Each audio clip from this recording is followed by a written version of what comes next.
All right, let's try this again.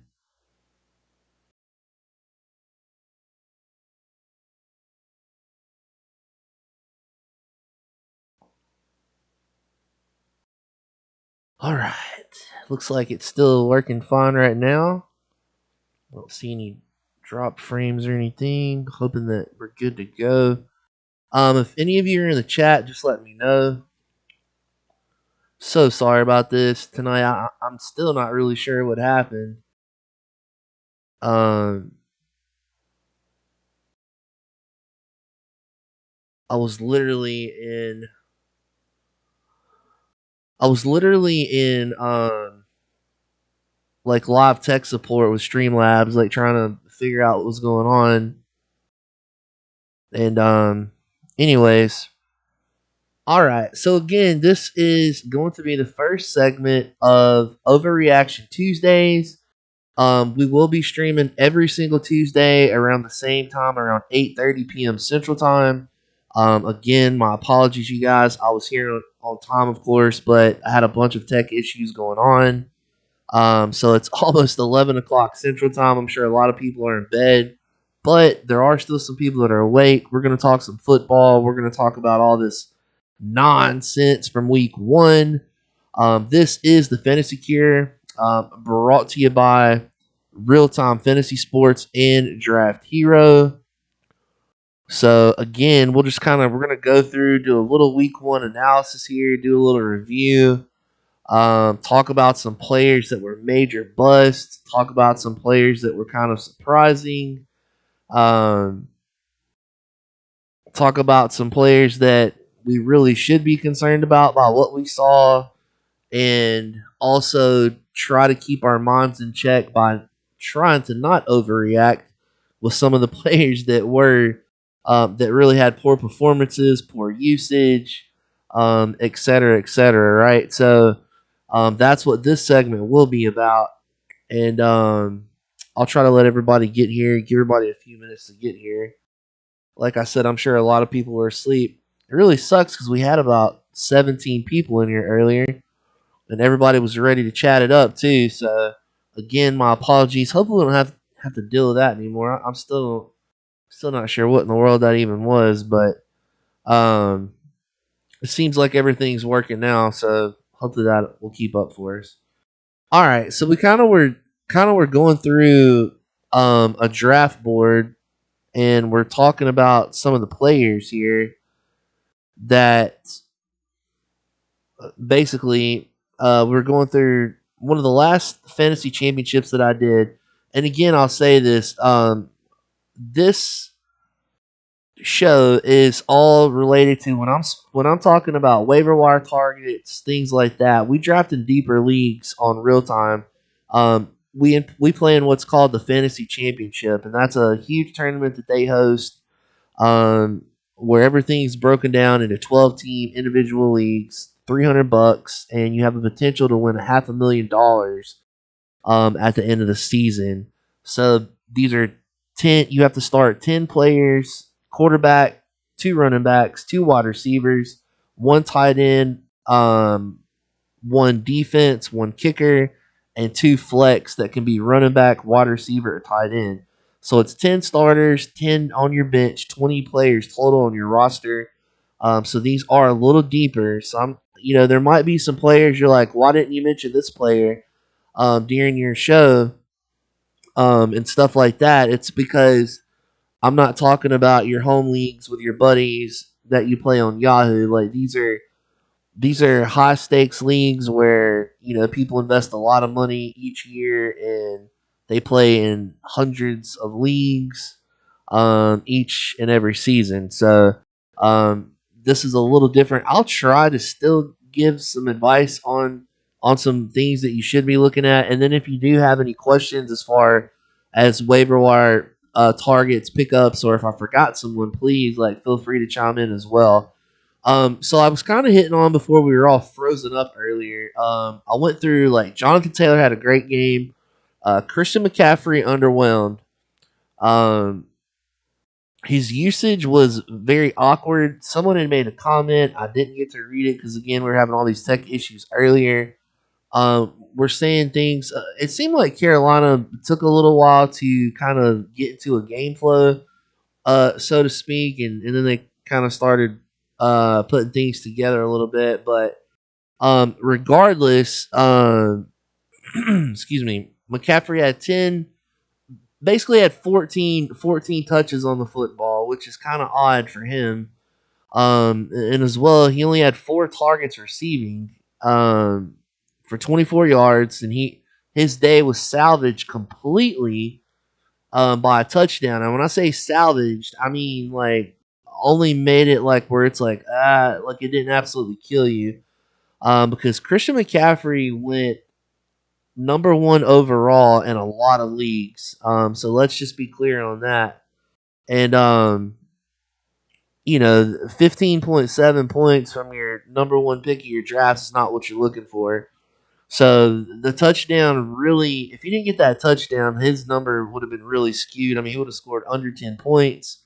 Like I know the Browns have a decent defense, but just in general, there were a lot of underperformers on that team, but there are also some guys that perform. So again, we'll hit on some of those players too. But obviously, I'm not saying it's time to empty the tank and overreact on Christian McCaffrey. They play the Giants this upcoming week, so we'll see if he can get back on track. They can get back on track and get a win there. There was a close game in Cleveland, but anyways, so McCaffrey was kind of a dud this week, and I hate to say that, but I mean he was. Like I said, you're not looking for 15 points from McCaffrey.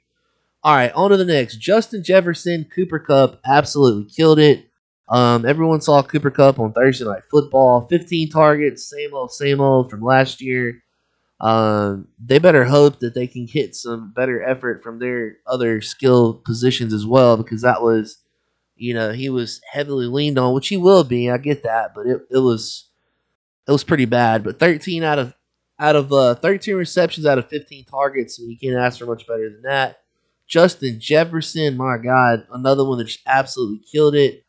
Was pretty close percentage wise, target to reception ratio. 11 targets, 9 receptions, 39.40 points on the week. 2 touchdowns. I mean, absolutely looked like the best wide receiver in football, which he is, in my opinion.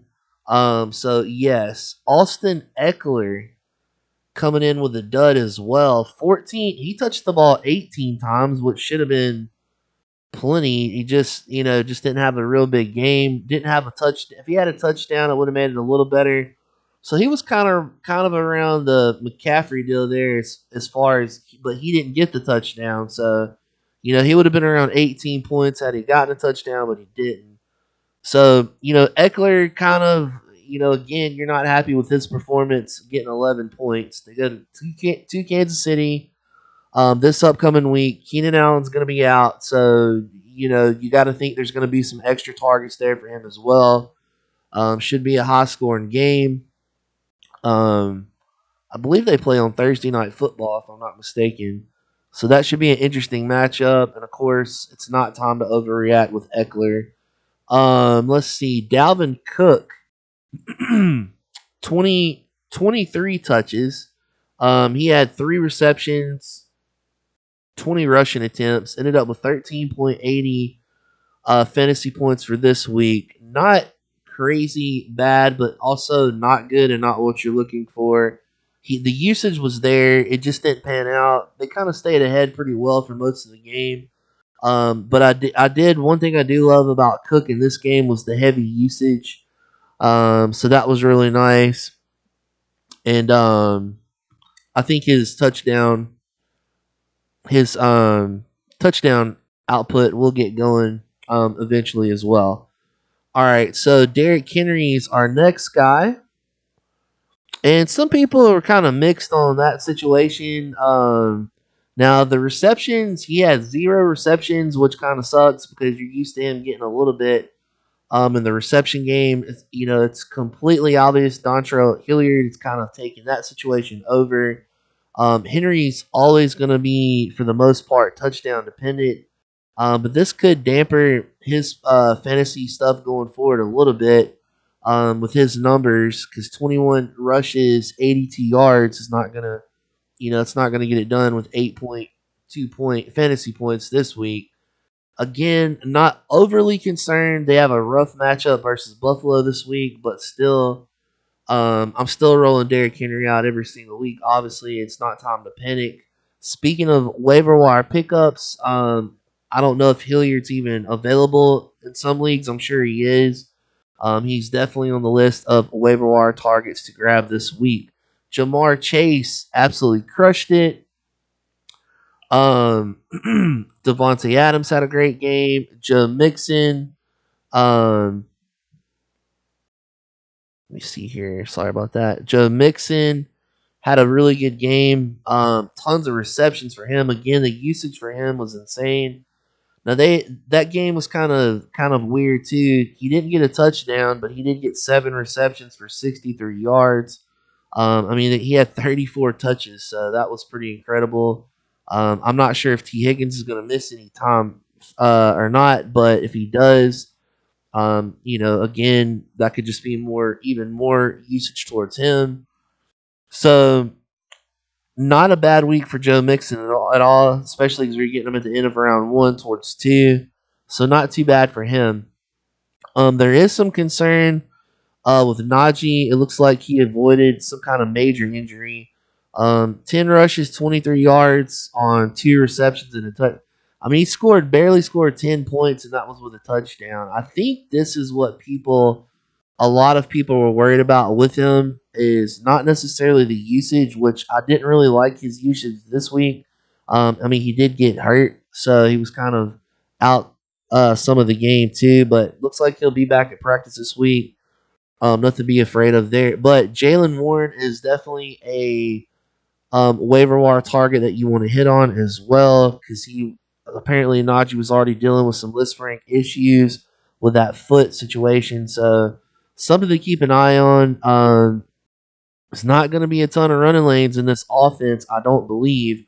They play New England this week. We'll see what happens with that. But yeah, the game script was just kind of odd, and then he got hurt. So I don't think it's necessarily time to panic, but definitely, especially if you have Najee, you definitely want to be getting Warren. So that's my advice there, and we'll just have to monitor that situation if you did take him. All right, so the next one was Alvin Kamara. This one here was very odd. I guess he did have some kind of rib injury. Let's see. He outsnapped Mark Ingram 38-20.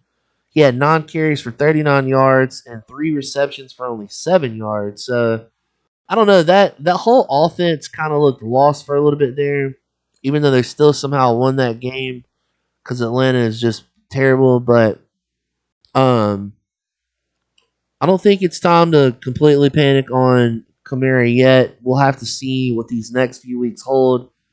Should be a lot of scoring in this game coming up versus Tampa Bay. We'll see how that goes.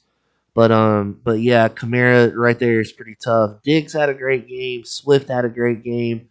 Kelsey had a great game. Well, let's talk a little bit about Debo. I don't want to hit on him very much just because if you guys watch that game, I mean, it's really hard to judge like what's what from that game. You really can't evaluate, so to speak, from that game because it was a monsoon coming. I'm a 49ers fan, so I was very frustrated just watching that game in general as as it played out. But Debo, all these people out here that were saying, that you need to be worried, like they're not going to use Debo the same way, blah blah blah. Well, that's apparently, as you saw, was not the truth at all. And what do you know? 2 years in a row, first game of the season, the running back RB1 for the 49ers goes down. Last year it was Mostert, which opened the door for Mitchell. This year it's Mitchell, opened the door for someone else. Probably one of the hottest, if not the hottest, waiver wire pickups this week will be Jeff Wilson, if he's even on the wire. If you're in a league with me, he's probably not going to be on the wire because I own him a ton. Jeff Wilson is definitely capable. He also has a injury issue. It seems like almost every single year as well. So other guys to get for backups are Mason, the other undrafted free agent. Maybe they'll activate Davis Price, the rookie from LSU. There's also Marlon Mack. Looks like he got put on the practice squad today. It's probably just to bring him up to speed a little bit. And I'm pretty sure Marlon Mack would be activated. So I don't know if that pushes Price down or Mason, because this week Price was already a healthy scratch. Because Mason was the third running back um, for the 49ers this week. So it went Elijah Mitchell, Jeff Wilson, Mason, and then that was the three running backs that they rolled out this week. So, but Debo's usage was great. Again, I'm not necessarily worried about the target to reception production. It was freaking raining so bad there.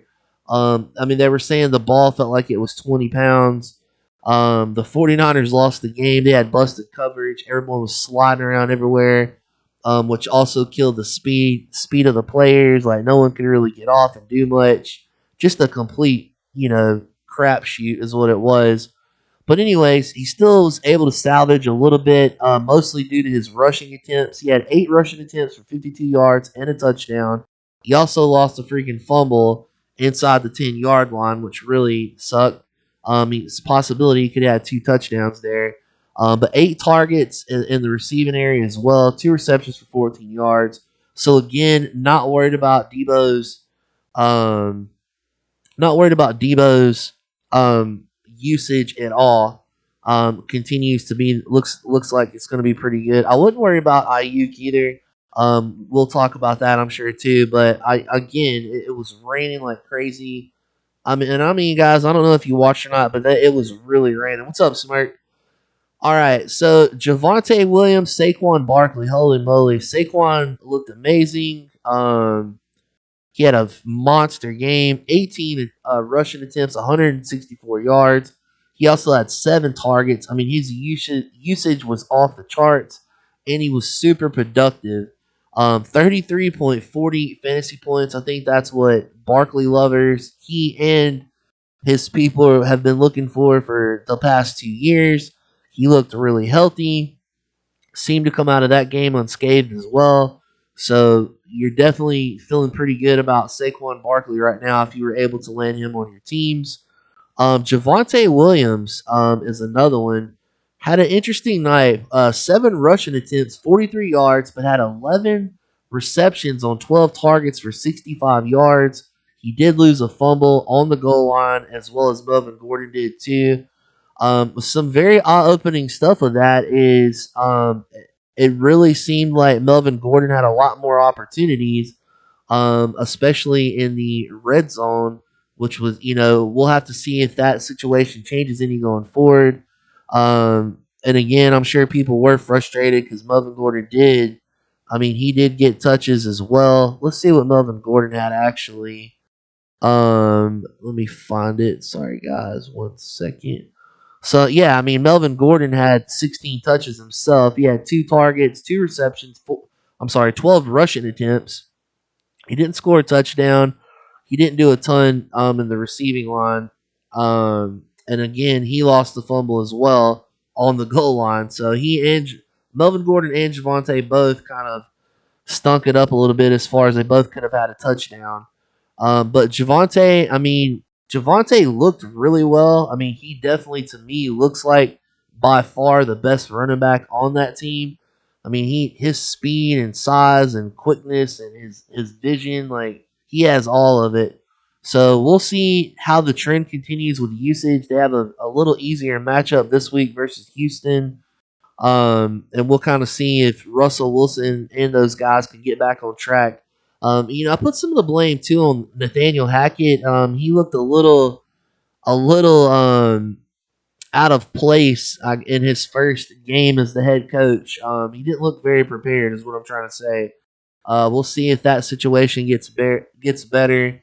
In his defense, I mean, you did have two running backs that fumbled on the goal line, so that didn't really help the situation either. But overall, Javonte still luckily held up. I definitely, obviously, don't see him getting 12 targets every game. So if that rushing number doesn't get better, Javonte's stat line could be a little less than people were anticipating, unless he can start battling off Melvin Gordon for more usage. Malins, you were making some points on that. I don't know if you're still watching or not, Malins, but I remember you were making points about that as well. But we were all watching the game through the Discord chat. All right, we'll keep going here. We'll talk a little bit about Nick Chubb, and then I'll just start getting to some players that was like, what the hell? So Chubb had a really good game as well. Again, Chubb's going to be touchdown dependent in order to get those big games. He only had he only had one target in the reception game. Kareem Hunt blew it up receiving. He had a really good game. But Chubb had a good game too. He had 141 yards on 22 carries. You like to see him get touchdowns, especially with that many carries and that many yards. It seems like he would have got one in, but he didn't. So anyway, still not a bad week for Chubb, and the usage was still really well. And I do think he will get more targets as well. In certain situations, they kind of had a lead for most of that game, so I think they kind of laid on it, and we're just running him a lot too. But anyways, they'll play the Jets this week, and we'll see what the usage pans out for those teams there. CeeDee Lamb, oh man, that is one that I'm really concerned about right there, everybody.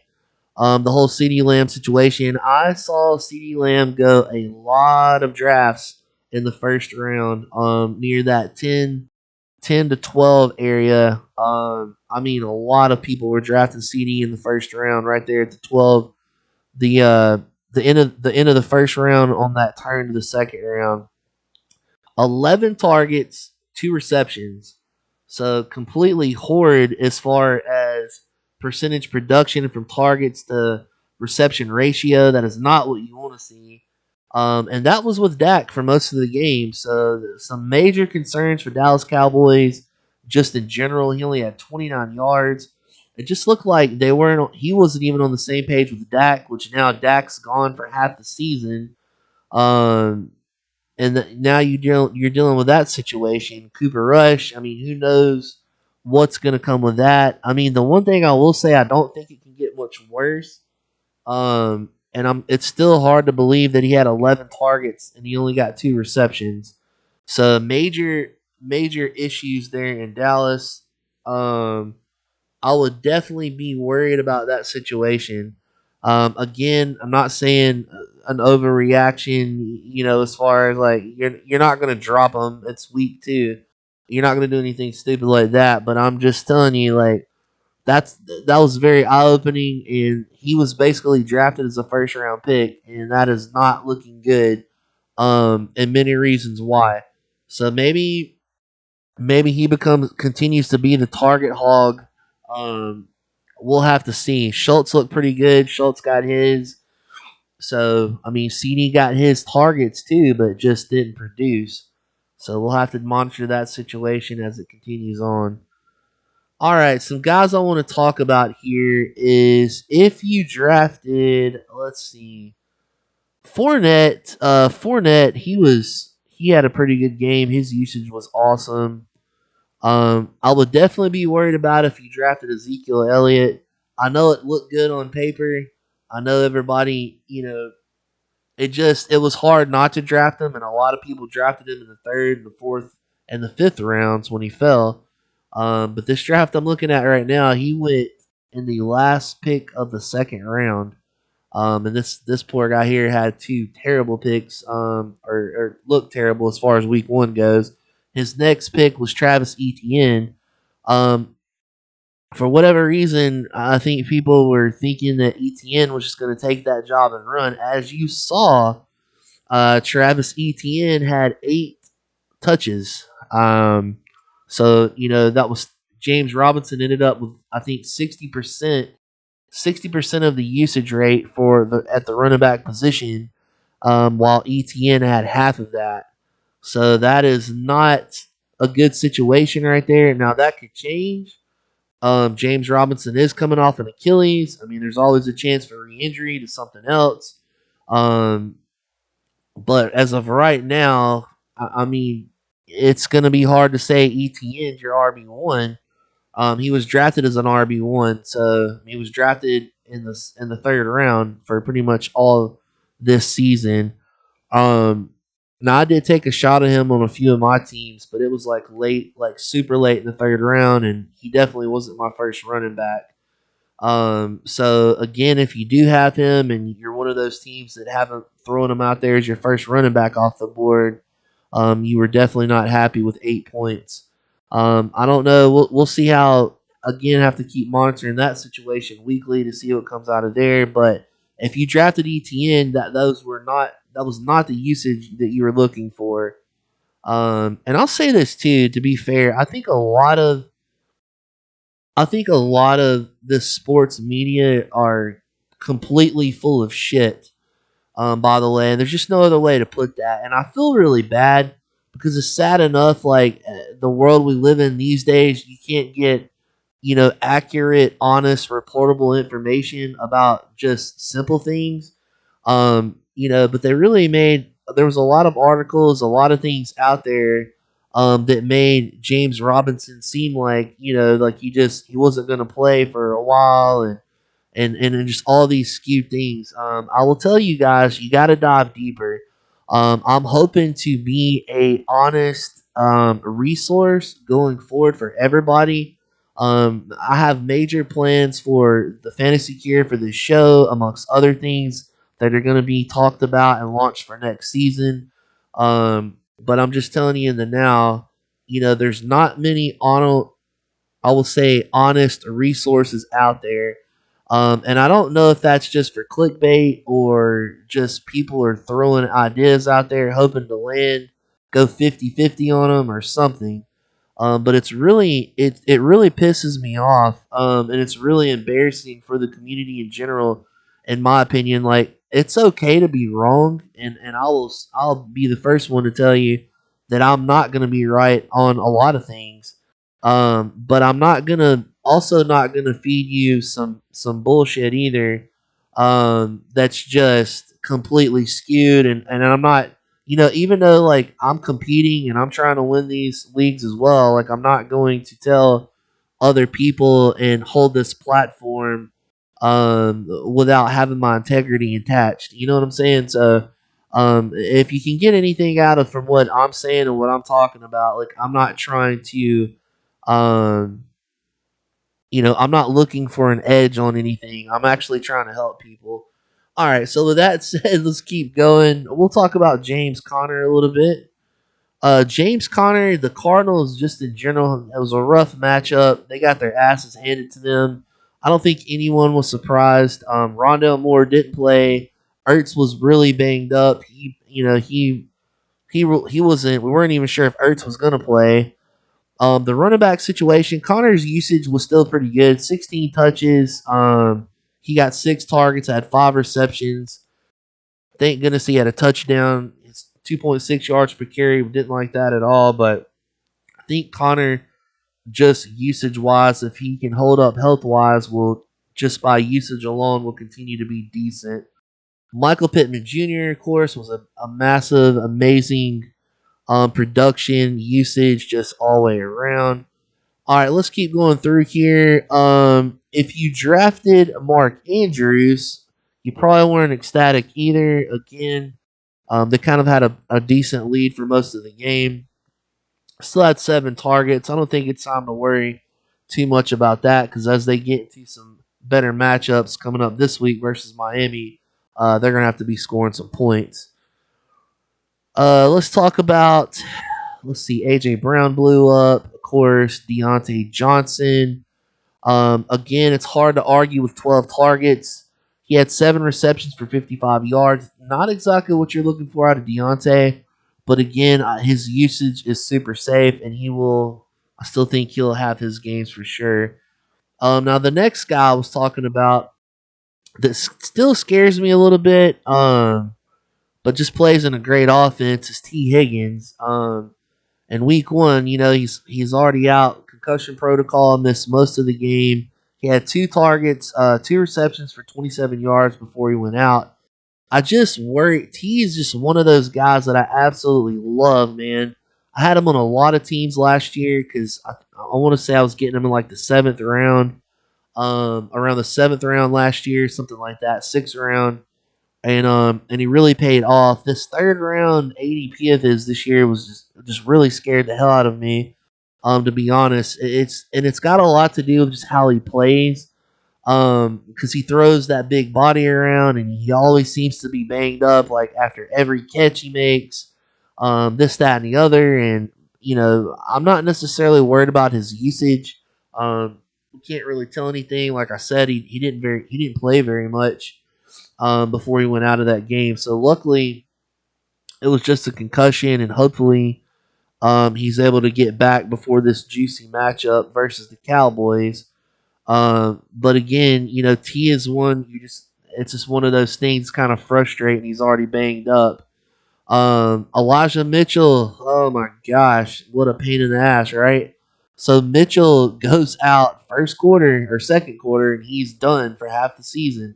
MCL sprain. It's like deja vu with the 49ers and these damn running backs.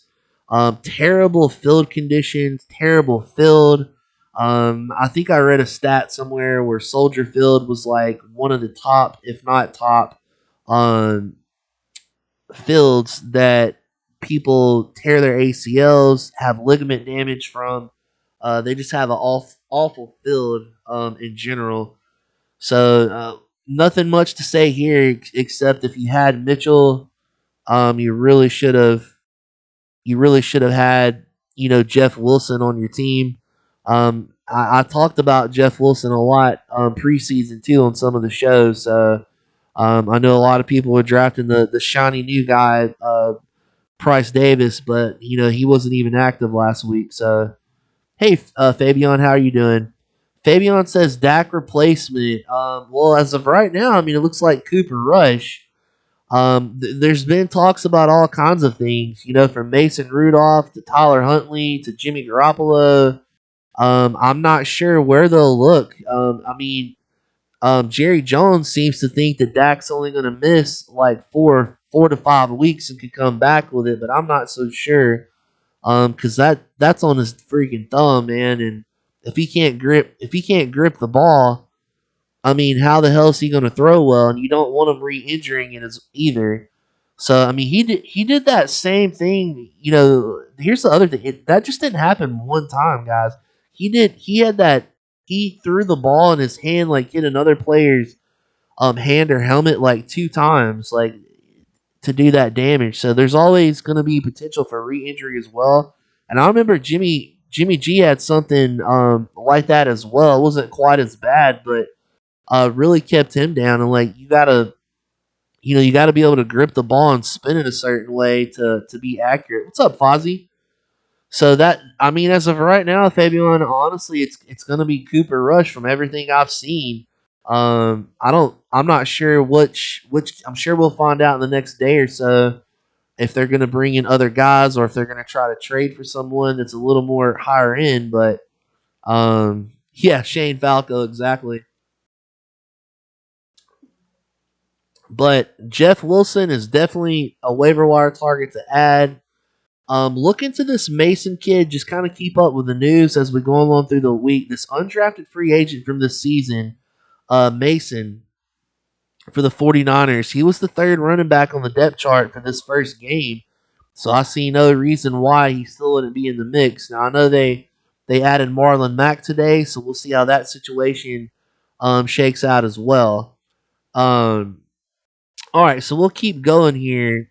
Keenan Allen. Keenan had a decent game before he freaking got hurt. Yeah, I mean Trey Lance. Okay, let's just go ahead and get into the Trey Lance debacle. All right, here's my thing. Now listen, I've got people on record who can tell you I am the 49ers most harsh critic.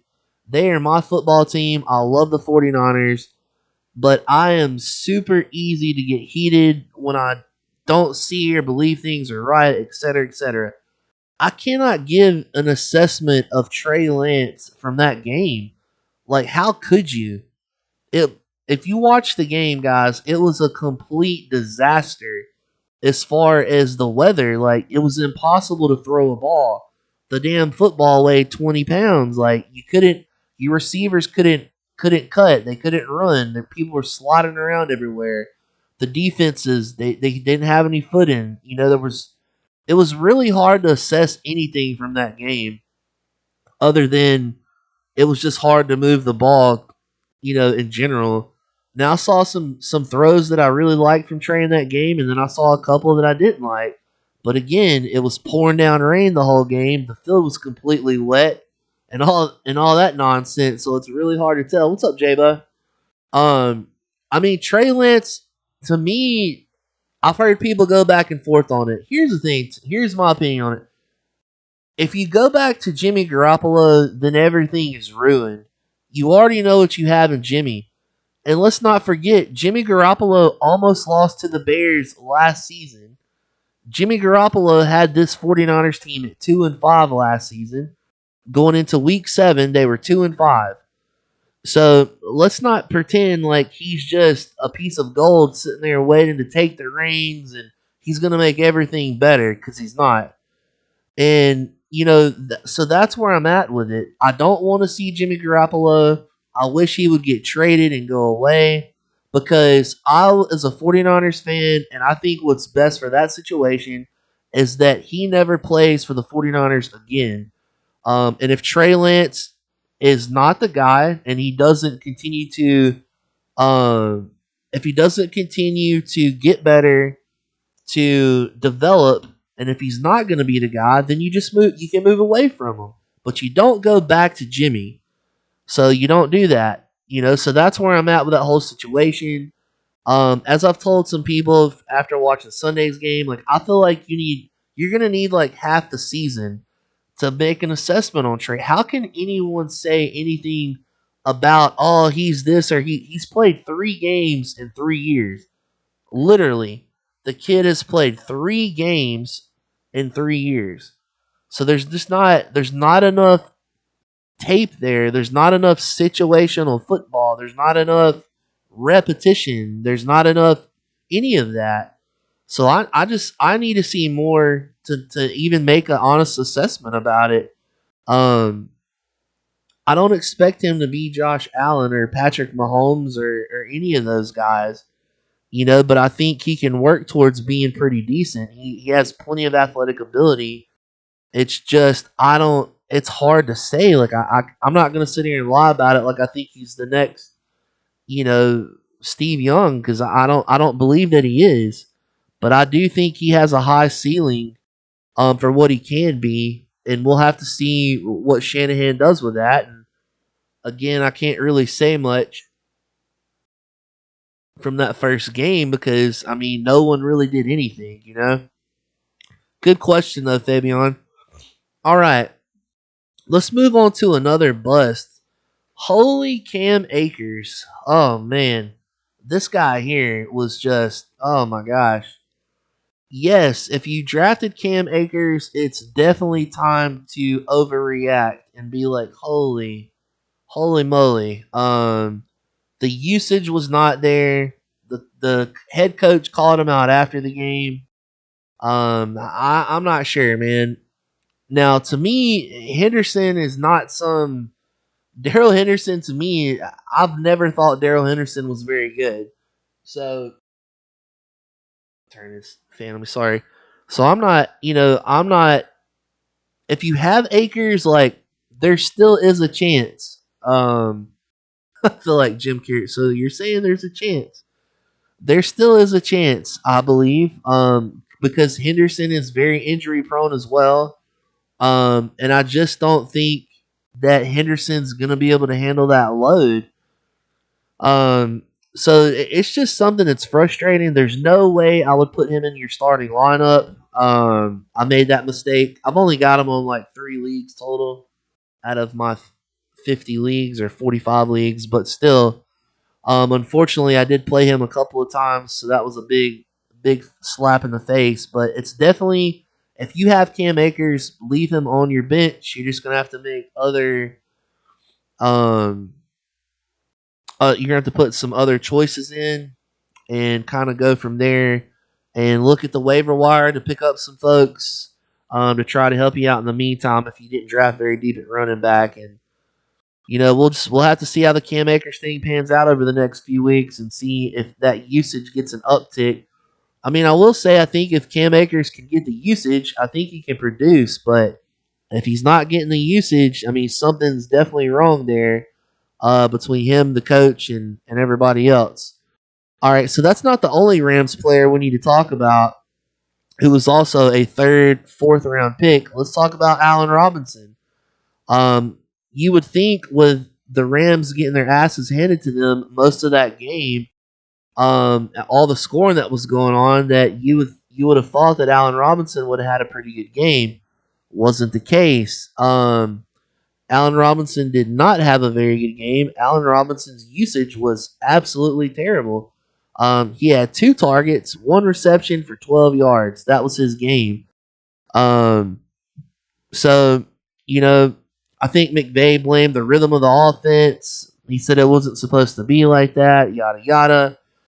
It's not exactly time, in my opinion, to panic on the Allen Robinson thing. Let's just see how that shakes out. I know it's hard to be like, do we put him in? Do we not put him in?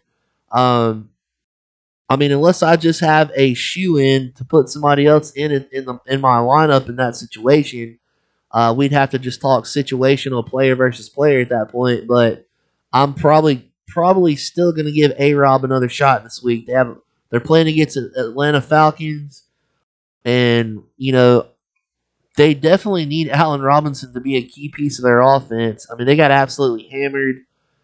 Stafford was staring Cup down the whole time. It just didn't look good.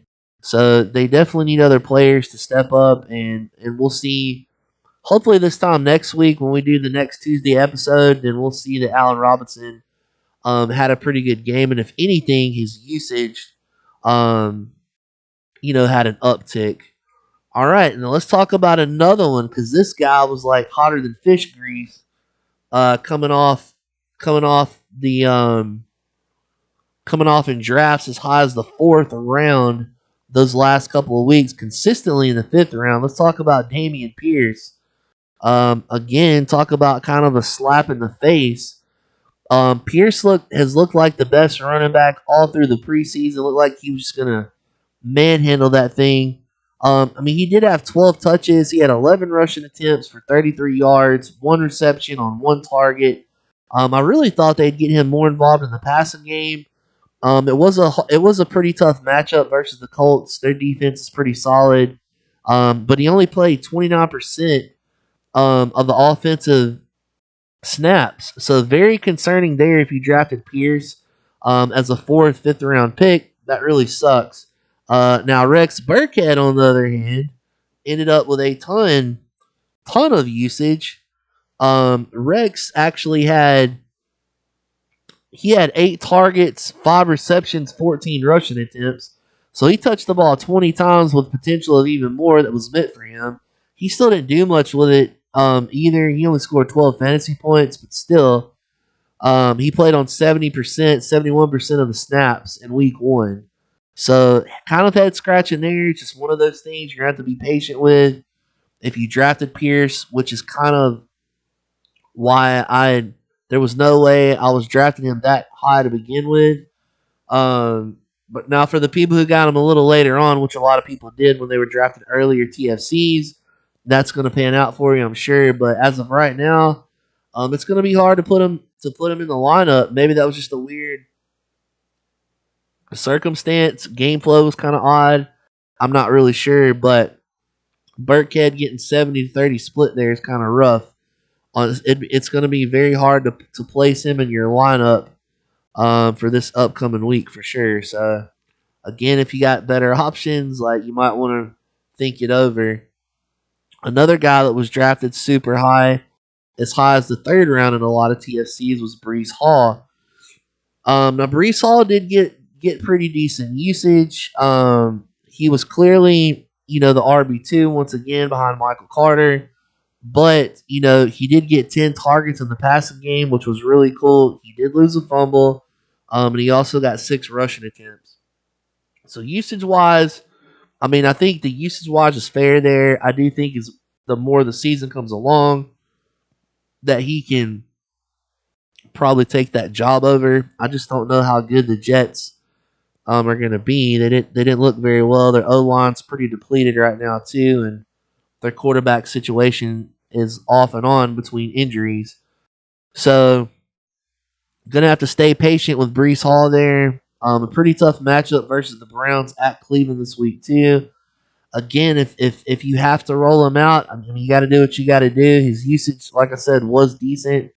But it's just going to be a frustrating thing that you're going to be hoping that he gets a touchdown to kind of make his numbers be a little better for you. All right, one guy that really stunk it up for me is Mike Williams. Mike Williams' usage was not very good at all. He had 4 targets, 2 receptions for only 10 yards. Weird game script. Keenan Allen was doing pretty good before he got injured. This DeAndre Carter was having a really good game. Had some targets. They had Gerald Everett. Gerald Everett was involved. Keenan Allen looks like he's going to miss this week. It seems like a dream matchup versus the Chiefs. Let's hope that Mike Williams gets back on track here, because we definitely need to see that target share go up a whole lot. And I'm sure it was just a weird script or whatever. But Herbert is one of those quarterbacks. He usually makes the right throw, so he's throwing it to people that are open as well. And he had a pretty productive way, so it's hard to argue with him. But they've got some pretty damn juicy matchups the next 3 weeks versus the Chiefs, the Jags, and the Texans. So we'll see if Mike Williams can get back on track. I'm 100% rolling him out in all of my leagues. So there's no way in hell that I'm going to bench him and then he goes off for 30 points. I know it's a little frustrating, even if he only scores you 10 to 12 points this week. It's just something you're going to have to battle through. Again, unless you have like shoe-in options, which I don't think you would at this point in the season. Scary Terry, his usage was really, really mind-boggling. I'd be a little worried. Not too worried, but I'd be a little worried. He didn't have many targets. He only had 4 targets. Luckily, one of those was a touchdown, 58 yards total. So he ended up scoring close to 14 fantasy points, which kind of saved the day a little bit for him. But Jahan Dotson definitely was. His targets weren't like crazy good, but he had more targets and he had 2 touchdowns. So definitely something to kind of keep an eye out there and just kind of see how that keeps developing more and more each week. I don't think it's time to panic there. I don't think it's time to panic on Darnell Mooney as well. He only had 3 targets. He only had 1 reception. Again, guys, it is incredibly, insanely hard. Like, it's not, I don't think it's really fair to any player from that Chicago 49ers game to really be analyzed at this point. Because you couldn't see anything. Like, you could barely see the players on the field watching the game. And it was raining so hard. Like, they didn't want to throw the ball. Neither one of the teams did. And they kind of got out in front of the 49ers there in the second half. And they really didn't need to throw the ball. So I wouldn't be too worried about Darnell. They play at Green Bay this week. They're definitely probably going to have to score some points. You should have a pissed off Aaron Rodgers from that shit show that they just put on. And I expect Mooney to get back for sure in usage rate. So we'll see. Not time to panic on Mooney just yet. Cortland Sutton. It was a very odd first half, I will say that. Russell Wilson was almost refusing to throw to the damn um, to the wide receivers. But he ended up decent. 7 targets, 4 receptions, 72 yards. He's going to have some up and down games, man. It is what it is. Judy had a pretty decent game as well. He had that big touchdown, which really helped his numbers as well. Sutton had a couple of opportunities at touchdowns, but it just didn't work out. But you can definitely tell that Wilson's looking for Sutton in the red zone, so I think that will continue. The usage should always be high. It was a weird matchup. They get a little softer matchup this week versus Houston. Uh, I don't think it's time for any panic or anything there. Um, I'll say this again. Um, it's hard to really make an assessment from that Niners game with David Montgomery. He had 20 touches, or 21 attempts, 20 touches total with 3 receptions, 17 attempts on the ground. Khalil Herbert was just a lot more productive. So I don't know. We'll have to monitor that situation. If you drafted Montgomery and you didn't draft Herbert, I don't really feel bad for you. I mean, it was pretty easy to draft Montgomery and Herbert. He's not one where like Herbert went the next even 3 or 4 rounds. So if you drafted David Montgomery, you should have drafted Khalil Herbert. I'm just going to kind of leave that right there. All right, let's talk about some other players. Jalen Waddle had that big touchdown that saved his day. Amon St. Brown looked apart. Bateman had a touchdown that kind of salvaged his shitty day. Bateman scares me to death. I didn't really draft him. The usage with wide receivers on that team is so stupid, and it looks like that's going to continue. He had 5 targets, 2 receptions. Now they were whooping up on the Jets. I think that they'll have some better matchups. Like he will definitely be needed more this week versus the Dolphins. I don't think it's time to panic, but the wide receivers on that team just always seems weird. All right, Chris Godwin came back, looked amazing. Looks like he's going to be out a few weeks with a hamstring. Maybe he shouldn't have came back. But he looked pretty good before all that happened. But we'll see. We'll see what happens. His ACL, as far as that goes, looked pretty good. Hollywood Brown. Let's see here. Oh, Hollywood. If I can find him. Yeah, the Cardinals offense, man, I don't know. That team looks a little lost. Now it was a rough matchup. It doesn't get much better this week. They play the Raiders. I don't really know what to think, man. I think Hollywood's going to be pretty safe because they just don't have anybody. I'm not sure if Rondell Moore will play this week or not, but I would like to see Brown get a few more targets, more than 6, especially when you're getting your ass handed to you. I feel like he should have been double-digit targets that game. But 4 catches, 43 yards. Luckily, he scored a touchdown to still have a decent week. But there just is some concern in general, not necessarily with Hollywood Brown, but with just the Cardinals' offense in general. I'm not sure what their identity is. I don't even think they're sure. They're trying to figure some things out. So we'll look for Chase Edmonds to kind of get back on track. Really wasn't, again, not a huge not going to overreact there. As far as what he did this week, I mean, he had plenty of usage. 16 touches. That's plenty for Edmonds to do what he does. Didn't score a touchdown, but still was really good in the reception game. Looked pretty decent. Just didn't quite put it all together. So we'll see. We'll see what happens as they get Baltimore this week, and we'll just keep monitoring his usage. All right, the next guy up. There were so many mixed reports on this guy. Like a lot of people are on the edge, going, "Which way do I go?" It was Josh Jacobs. So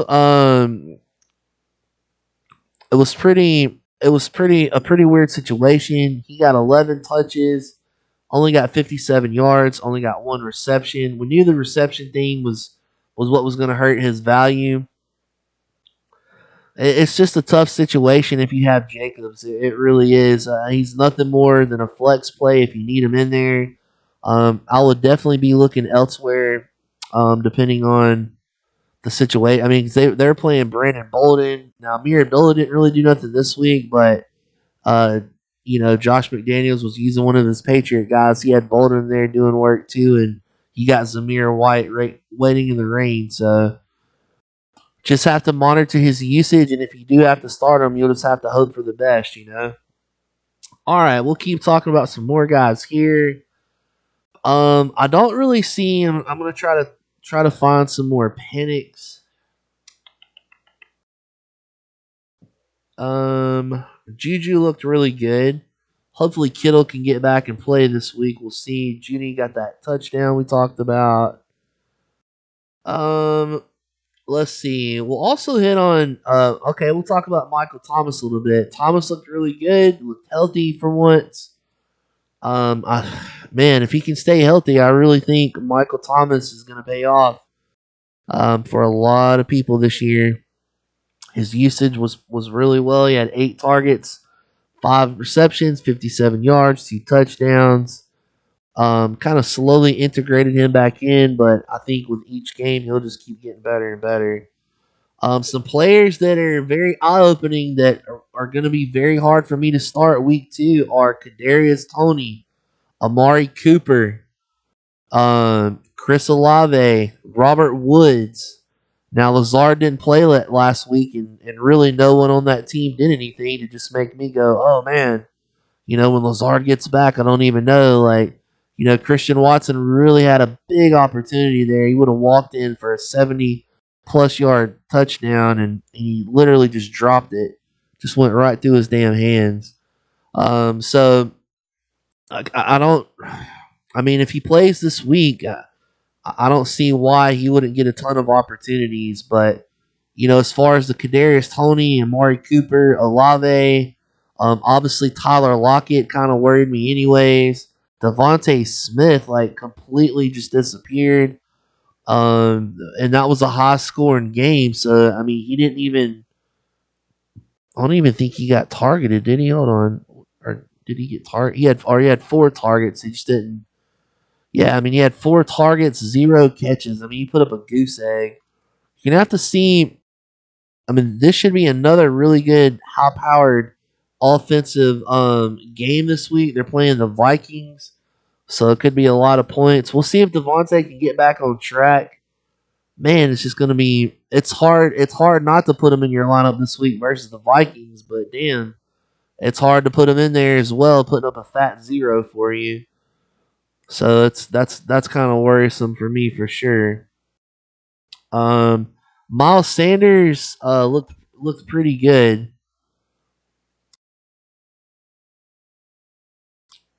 It looks like that coach wants him to. I think wants him to take that situation as well between he and Gainwell. But he did score a touchdown, which really helped. 96 yards on 13 carries. Their usage is always just weird. With the running backs in Philly. I mean, Gainwell even got he had seven touches as well, with also a couple more targets that he just didn't catch, or was bad plays, whatever you want to call it. All right, so if you landed James Robinson, you're pretty excited about that. And that, I mean, you got to kind of get him out there for as long as you can, because no telling how long that situation lasts. I mean, he had a rushing touchdown and a receiving touchdown. So, he definitely looks like the guy. Cordero Patterson had a really good game, 22 rushing attempts. All this talk about the other running backs and stuff, he had 25 touches.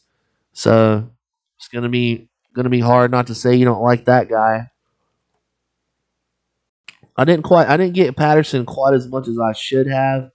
It just seems like he never landed where I needed him to for my drafts, but it looked really good for him in that first week, the usage. All right, I'll talk about a couple more players here, then I'll hit on a few waiver wire pickups. And next week's episode will be a lot better because we'll have the chat going, and that's what we had going for the first few minutes before we had all these technical issues earlier. So again, my apologies on that. Um, there are still some players that I think will do better this coming week. Some of these players that did really well are you're gonna be like, okay, they came back down to earth. And then some of them after 2 weeks, you're gonna be like, my God, like what happened here? Why is this player not doing anything? So that'll be something that we hit on next week as well. Um, Rashad Penny looked pretty decent. Ramondre looked pretty decent too. So I think those two guys will be fine. Gibson looked really well too. So we'll see if those guys can continue. Clyde Edwards-Helaire had a really good game. The whole Singletary thing, that's one right there that's kind of going to be a weird situation. Zach Moss played a lot more than I anticipated that he would.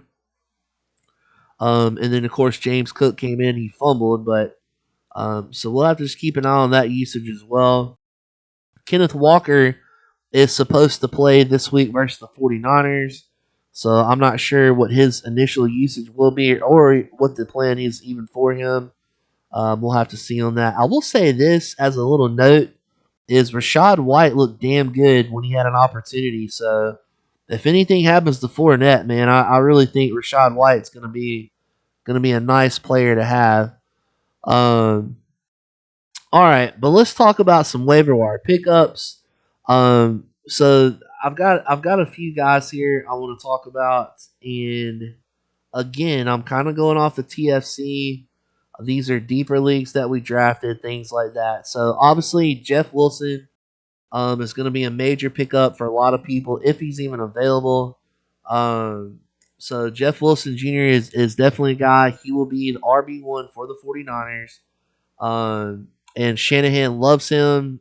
He's been with us for a few years now. And usually when he gets the opportunity, he does pretty well. Again, Jeff Wilson also is a major injury risk. So if you can't get Wilson, I would be trying to get the undrafted free agent for the 49ers. His last name is Mason.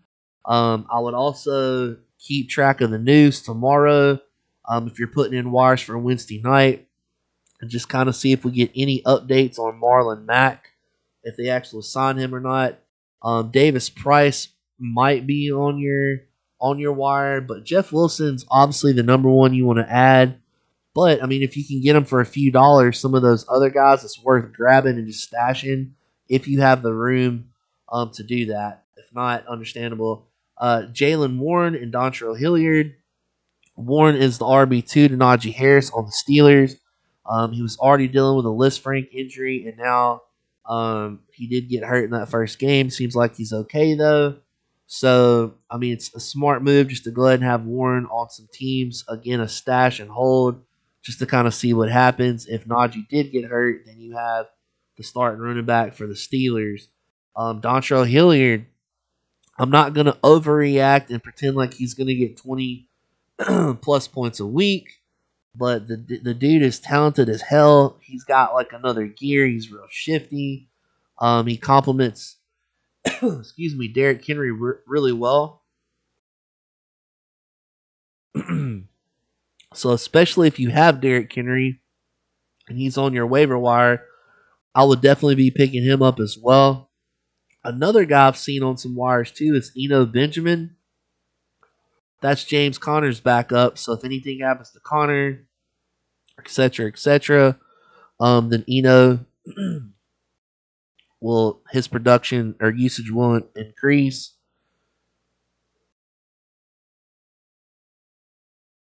Excuse me. Hold on one second.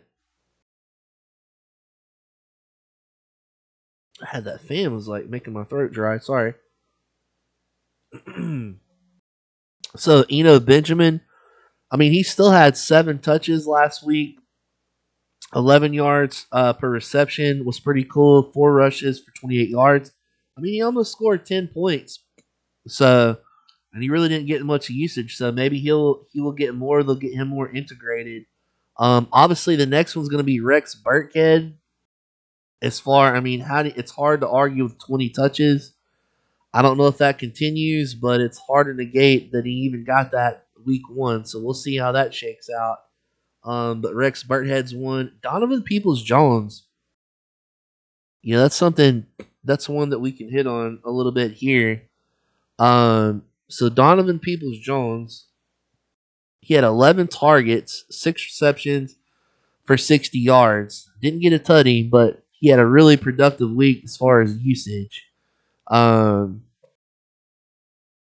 I mean, you would think most weeks that he's going to finish behind Amari, but we'll have to see how all that pans out because, you know, that's 11 targets, a whole lot of targets for Peoples Jones. It looked really good. We'll see if that can continue. But he's definitely worth the ad if you're needing wide receiver help on your team. He's definitely worth the ad.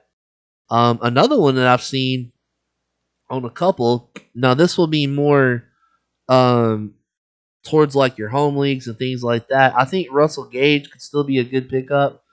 Because Godwin's already, he's already got the hammy thing going on. He might be injury riddled for most of the year. Mike Evans seems to get banged up from time to time too.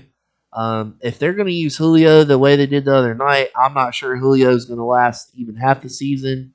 And Russell Gage is just really good, man. So I think, although I know he's not doing much right now, and I know that's probably frustrating or whatever, but I think Russell Gage is a very smart hold. And if you're able to get him, I would stash him and keep him as long as possible because if he gets the opportunity and uptick in usage, and once Brady figures out how to use him on that team, it's going to be on like Donkey Kong.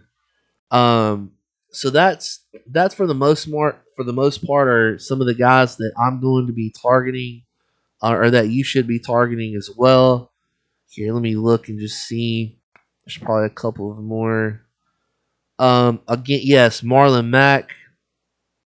Um, Joshua Kelly. I mean, he did get some production. So if Eckler were to go down, I know Sonny Michel's there too. Again, might not be a deeper stash and hold. Zach Moss, the same thing. It's hard to argue with 12 touches. So I mean, damn, he's definitely one to stash as well. Um, just throwing a few more guys out there to you. Let me see anyone else at wide receiver. Devin Duvernay, he really blew up too as far as touchdowns. Again, I think that's kind of skewed, man. Like Baltimore and the wide receivers, it's just all weird. I mean, he had 21 fantasy points, but it was 4 targets, 4 receptions with 2 touchdowns. So that shit's not going to happen every week. Is he worth an ad if you need a receiver? Sure. Um, I'm just not. I wouldn't overbid on it. Is all I'm saying. I would bid much more on Peoples Jones, who was getting 11 targets versus the 4. And this DeAndre Carter is kind of same situation. He had 3 catches on 4 targets for 64 yards and a touchdown.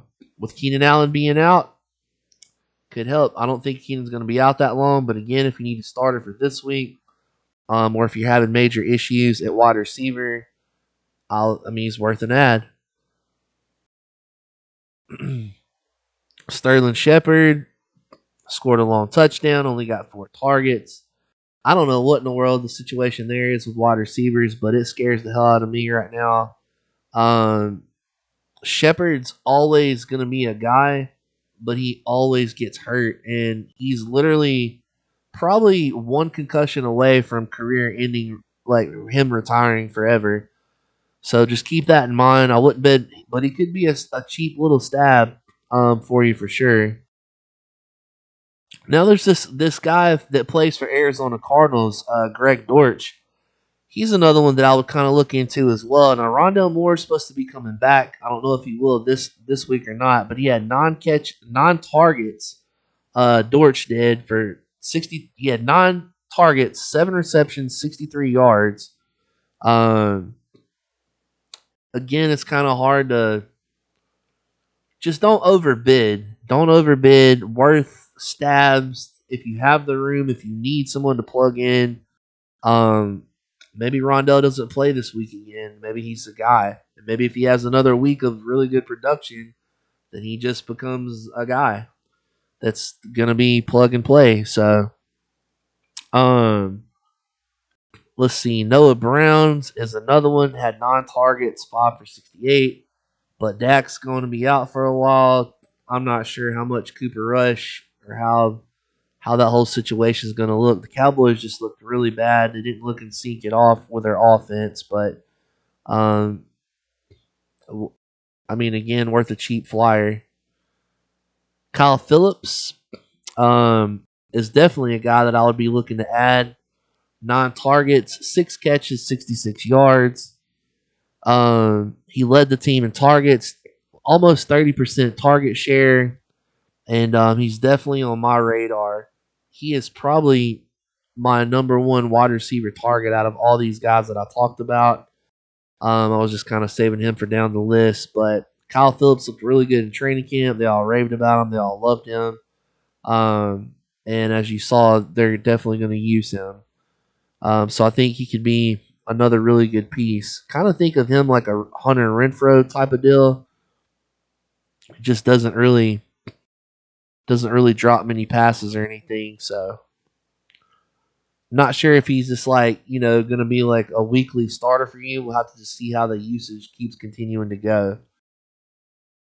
I'm trying to think if there's any of these other guys I'm going through right now, guys, to look at everything.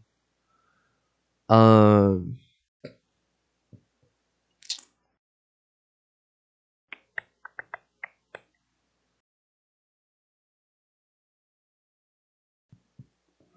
hmm. Yeah, I think that's pretty much going to be it. I think that's pretty much where I'm going to stop at with those.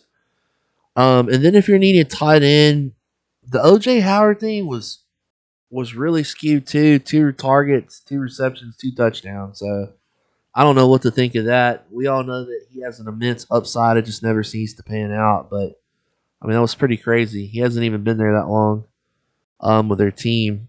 Uh, not really seeing very much on the waiver wire as far as tight ends go. So Carson Wentz had a really good game though. 313 yards, 4 touchdowns. Playing another really good matchup at Detroit this week, so we'll see what happens there. But I think as far as analysis and waiver wire targets, that's kind of where I'm at with everything. So um, I think I'm gonna go ahead and wrap it up. I've been about an hour 15 here. Again, you guys, I'm so sorry that this I had so many technical issues early tonight. It really screwed up my segment because this segment is going to really fuel off your questions and your opinions um and the back and forth from for me talking and you guys chatting to me. So again, my apologies. I'm so sorry if you had questions and I wasn't able to get to them tonight. We'll definitely get to them next week. And if you're in the Discord, feel free to PM me at any time. Or you can tag me in the football chat there, and I'll try to answer any questions as much as I can there as well. Again, this is the Fantasy Cure brought to you by Real Time Fantasy Sports and Draft Hero. This was Overreaction Tuesday. This was our first segment of this. So I will see you guys next Tuesday once again. Make sure you get those waivers in. The first round of waivers for TFCs for week number 2 will be tomorrow. So make sure you get those in on time. You have to have those in by 10:59 p.m. Central Time tomorrow night. So make sure to get your waivers done. That's for the Fantasy Championship, everybody. My name is Ray Cowart, a.k.a. The Great Gatsby. I appreciate each and every one of you. And I'll see you guys back next Tuesday. Let me know if you guys want to discuss anything else. I will also throw some special streams in here and there. And I'm going to try to set up some dual streams with some other folks too as we go along more and more here. But thanks a lot, everybody. Thanks for tuning in. I hope you guys are still able to watch this tomorrow after the fact. And it's midnight here Central, so I'm sure a lot of people have went to bed. We'll see you next Tuesday. Thanks a lot, everybody. I do appreciate it.